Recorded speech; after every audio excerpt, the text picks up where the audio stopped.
I am the storyteller and they've all got it in for me. Infamy, infamy, they've all got it in for me. As if I was engaged in naked villainy, a fugitive on the roof escaping from the industry.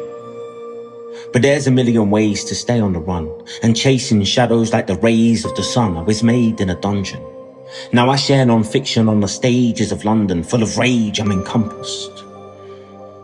Because they walk among us, from the pirates of Prague to the CROSSBOW killer.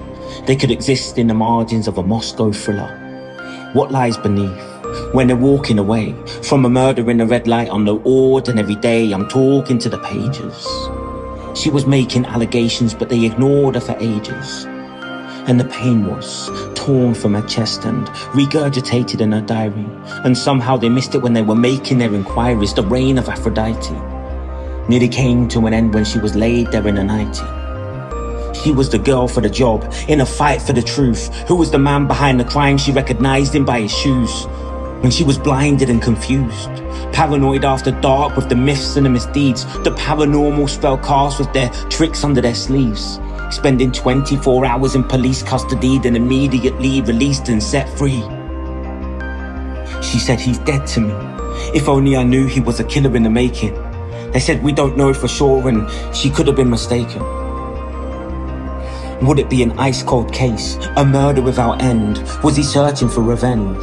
Unless it goes to the trial and we've heard from the defense and the prosecution established he was a person with intent. There was a killer in the family with a criminal connection, spending a life in crime with minimal affection. He was marginalized, a dark future was beckoning, and nobody could fix it, so we queued to the reckoning. Because his sister was the witness, but she got away. And that's how I can tell the story that I share with you today. Annie Mae was afraid of ghosts and strangers, but didn't know our safest space is where we're most in danger. Now when I do my research, I don't touch Wikipedia, but I know this chain of events would cut through the media. Because lo and behold, it was a murder, she told. He tried to bribe her on the flight back from Persia with gold. It would be hard to tell, but worse to withhold the thought of him getting away with a mercer in the cold. So she said, I am me. I am not Nicholas. When it's your judgment day, then pray for deliverance. She screamed, you've taken a life, and it's not your first time. You need to go to the Bible, John 10 verse 9. So let's cut to the crime, to the body in the suitcase. They called her Jane Doe, hands tied with a shoelace. The crime analyst was told the blood left a blue trace underneath the staircase. Picture her mother's anguish, she's staring into space because the forensics said it was there for 22 days. The investigators learned it was Annie Mae's roommate. Now detectives are looking for a man with a tattooed face. The real manhunters are on the case. I know it's too late for Jane, but if they don't catch him now, then who pays? This could play out on the pages of a John Blake book, on the sharp edge of a silence with a runaway crook. A suspect who discharged 5 shots in the dark. This all started from going out on the rob in the parks. How long can this last? Has he crossed the border to a country abroad? Has he taken his own life? Is he a monster in the morgue? Or on the run from the law? Hiding in plain sight. When Annie Mae's friend died, it's like she died at the same time. It's a sight for sore eyes, that chapter. I'm not lying. She's emotionally drained, that's why Annie Mae stopped crying.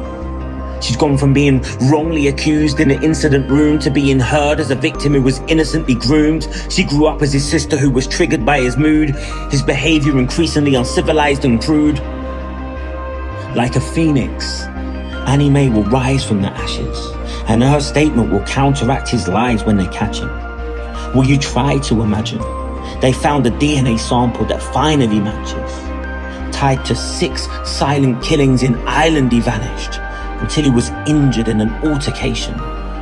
They say no one got cracked over the head for no reason. Back in England, he entered 6 not guilty pleas in.